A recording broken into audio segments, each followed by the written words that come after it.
जिल्ह्यामध्ये पेट्रोल आणि डिझेलचा तुटवडा होत असल्याच्या अफवेनंतर नागरिकांनी पेट्रोल पंपावर एकच गर्दी सुरू केलेली आहे. त्याच अनुषंगाने आपल्यासोबत बोलण्यासाठी जिल्हा पुरवठा अधिकारी आहे. सर, काय सांगाल? मोठ्या प्रमाणात नागरिक गर्दी करतात.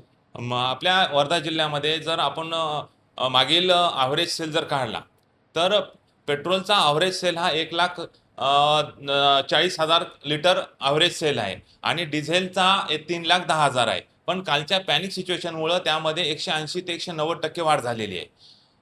हा जो कालचा जो पॅनिक सिच्युएशन निर्माण झालेला आहे, ते कुठल्यातरी अफवेमुळे झालेलं असावं आणि मी सर्व नागरिकांना आवाहन करू इच्छितो आणि विनंती करू इच्छितो, की कुठल्याही अफवेला बळी पडू नका. आपल्याकडे मुबलक सर्व Hindustan petroleum, Bharat petroleum, Indian oil corporation limited या सर्व कंपन्याकडे पेट्रोल आणि डिझेलचा मुबलक साठा उपलब्ध आहे आणि आपल्याकडे सर्वात महत्त्वाचं म्हणजे नायरा हा डेपो आहे. या नायरा डेपोमधून विदर्भातील सर्व कंपन्यांना डिझेल आणि पेट्रोलचा पुरवठा होतो. त्यांच्याकडे जर आपण पाहिलं स्टॉक जर घेतला, तर पेट्रोलचा स्टॉक जवळपास 46 लाख लिटर स्टॉक आहे आणि डिझेलचा 99 लाख लिटर साठा उपलब्ध आहे. त्यामुळं पेट्रोल पंप बंद होणार नाहीत आणि मी पेट्रोल पंप धारकांना सुद्धा विनंती करतो, की जर त्यांच्या पेट्रोल पंपावरचं जर पेट्रोल किंवा डिझेल संपलं, तर कृपया त्यांनी तात्काळ मागणी त्यांच्या संबंधित कंपनीकडे नोंदवावी, म्हणजे त्यांना तात्काळ पेट्रोल आणि डिझेल उपलब्ध करून दिल्या जाईल.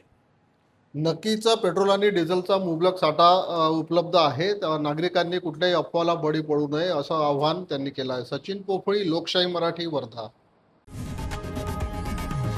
लोकशाही मराठी ऐका, पहा, जागरूक रहा.